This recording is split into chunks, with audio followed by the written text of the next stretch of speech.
Di semua kejauhan dan Sulawesi Barat, hiduplah seorang gadis cantik bernama Samba Faria bersama adik perempuannya yang masih kecil. Mereka adalah yatim piatu yang hidup sebatang kara. Rumah mereka sangat terkecil di tengah hutan dan diliputi oleh paten bersama keluarga dia di atap rumah. Inilah alasan kan situ dipanggil Samba Faria. Suatu hari, rombongan raja dari pesisir tanah Kondar sedang berburu di hutan. Mereka berbentar dengan anjing pemburunya. Saat itu, adik Samba Faria memakan yepa bersama Samba Faria. Adik Samba Faria menikmati yepa. Saking nikmatnya, dia memainkan yepa itu hingga terjatuh. Lalu adiknya mengatakan, Ya, yepaku jatuh, Kak. kakaknya pun menjawab, Kamu sih menikmati sambil memainkan yepanya jadi jatuh. Biarlah yepamu jangan diambil lagi. Itu sudah kotor dan tidak layak untuk dimakan. saat itu, anjing pemburu melihat yepa yang terjatuh dan mengejarnya. Lalu, anjing pemburu raja kembali untuk memberikan yepa itu kepada pengawal. Raja melihat pengawal menerima yepa yang diberikan oleh anjing tersebut. Lalu, raja memanggil pengawal. Hei, pengawal, cepat ambil benda itu dan bawalah kemari. Pengawal menjawab. Laksanakan. Pengawal pun memberi yepa tersebut kepada raja. Raja kebingungan dengan nama makanan tersebut. Lalu pengawal teringat bahwa makanan tersebut bernama yepa dan berkata, Tuhan, ini ternyata sepotong yepa yang masih hangat. Raja pun menjawab, Apa katamu? Yepa hangat? Dari mana anjing itu mendapatkan yepa hangat dari hutan belantara ini? rombongan raja menghampiri anjing tersebut dan bertanya kepada anjing tersebut, Hei, kamu mendapatkan yepa ini dari mana? anjing itu menjawab dengan menggonggong. Lalu berlari ke arah ia mendapatkan yepa tersebut dan menuntun rombongan raja ke depan rumah Samba Faria yang diselimuti tanaman sari. Raja hampir tidak percaya melihat rumah di tengah hutan. Lalu rombongan raja itu menghampiri rumah tersebut. Sesampainya tiba di rumah yang diri, raja pun mengetok rumah pintu rumah itu dan berkata, Permisi, apakah orang di sini? Samba Faria melihat seseorang mengetuk pintu rumahnya. Ia pun bergegas menghampiri dan membuka pintu rumahnya. Saat pintu rumahnya dibuka oleh Samba Faria, raja melihat Samba Faria dan terpesona akan kecantikannya. Raja berkata dalam hatinya, Aduh, cantiknya gadis ini. Samba Faria menyadari bahwa orang yang berdiri di depannya adalah seorang raja dan mempersilahkannya masuk. Silakan masuk, Tuan. Silakan duduk.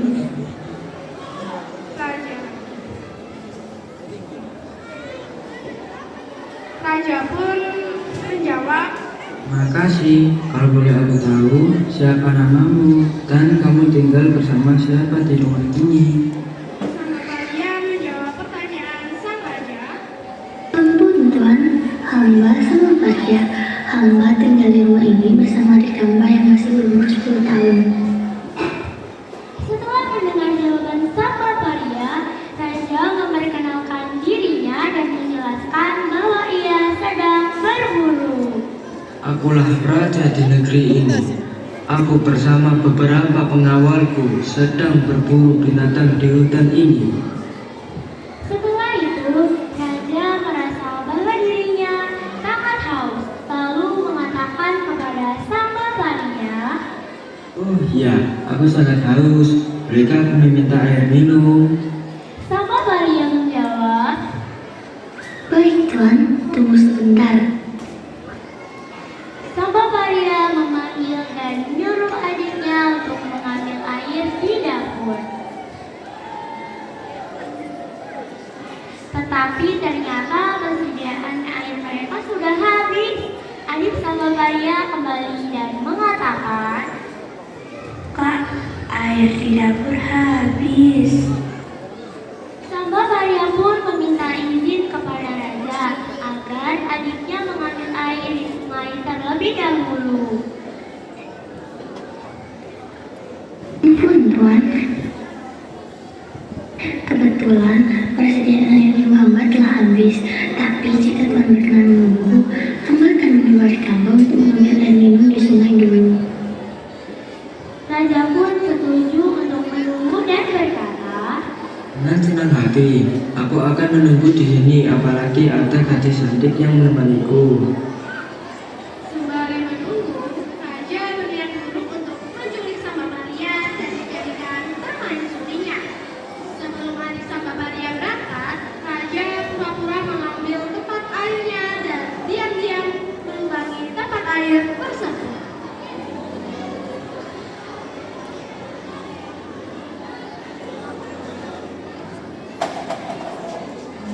Raja mengatakan kepada adik sang baparia, Nah, ini wadahnya.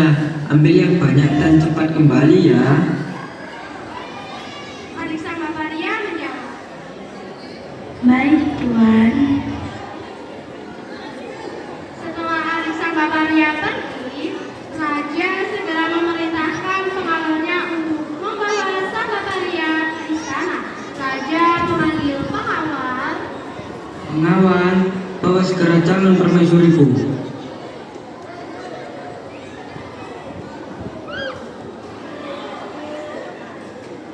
Sang baparia kebingungan dan panik lalu mengatakan, Ampun tuan, jangan bawa hamba ke istana. Kasihan adik aku jika ditinggal sendirian di sini.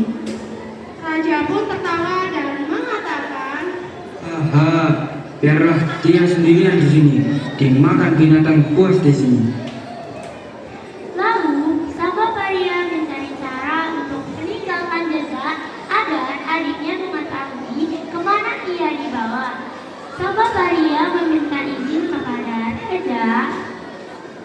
Ampun tuan, sebelum tuan membawa hamba, bolehkah hamba mengajukan satu permintaan? Raja pun menjawab. Apakah itu? Katakanlah. Sang baparia pun menyampaikan permintaannya. Bolehkah hamba membawa daun pare? Hamba sangat senang makan sayur daun pare. Dan raja menyetujuinya lalu mengatakan, Hanya itu, silahkan bawa sebanyak mungkin. setelah mendapatkan izin, sang baparia menyebut-nyebut daun pare dan membuangnya di sepanjang jalan yang dilaluinya dalam perjalanan ke istana.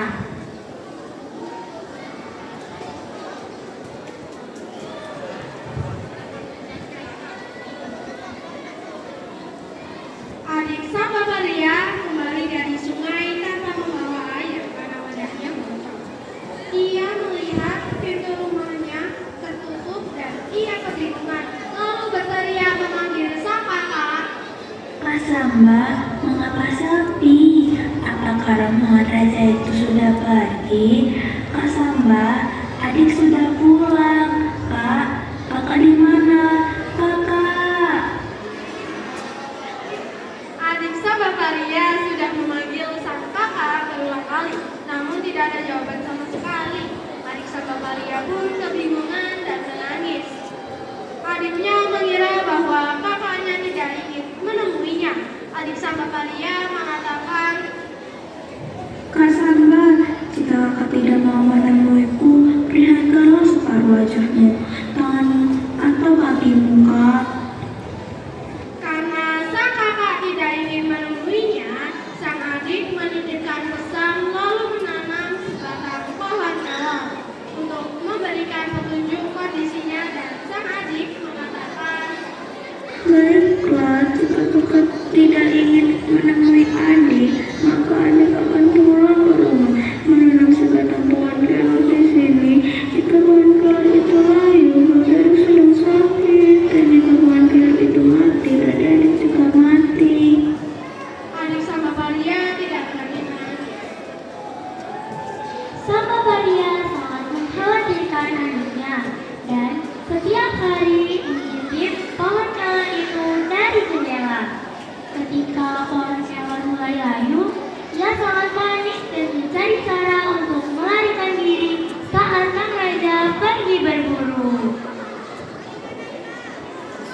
Ia mengajak dayang-dayang untuk mandi di sungai.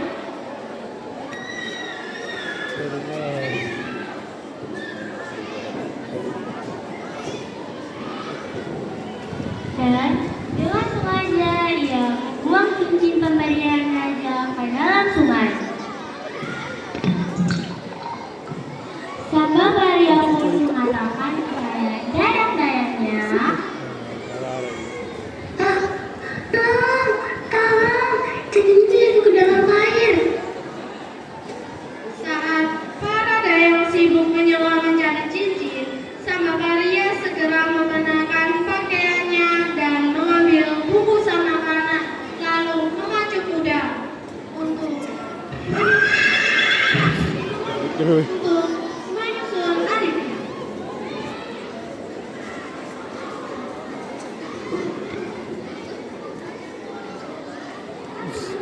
Sesampainya di rumah, ia mendapati adiknya sedang sakit. Dengan panik, ia menyuapi adiknya makanan yang dibawanya, dan perlahan-lahan adiknya pun pulih. Setelah sang adik pulih, Sambavaria segera menghaluskan biji cabai rawit, marisa, dan daun kelor, mencampurkannya dengan abu dapur, dan memberinya sedikit air sehingga bentuknya seperti adonan kue. Tidak lama kemudian, raja dan pengamalnya benar-benar datang untuk mencarinya. Raja menghampiri Sambavaria.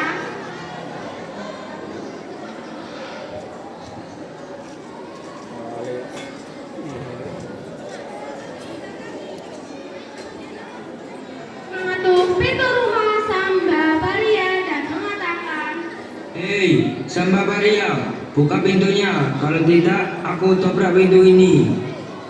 Sambavaria pun mendengar ada suara ketukan pintunya dan suara raja. Lalu Sambavaria segera membuka pintu rumahnya sambil membawa wadah berisi adonan pedas tersebut.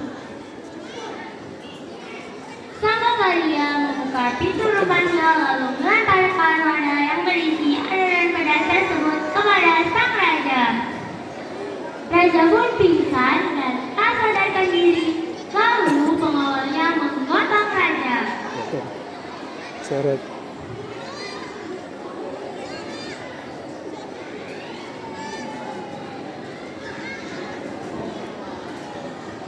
Sejak hari itu, Sambavaria dan adiknya kembali hidup damai, rukun dan tenang bersama di dalam hutan belantara.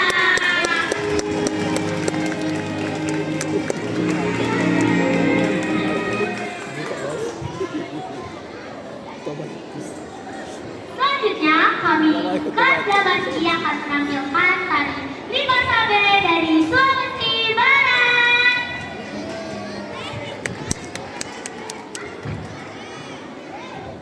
Tepuk tangannya dong teman-teman. Sudah dipomen.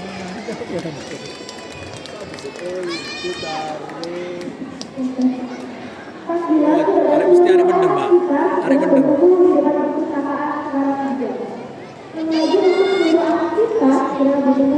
Satu,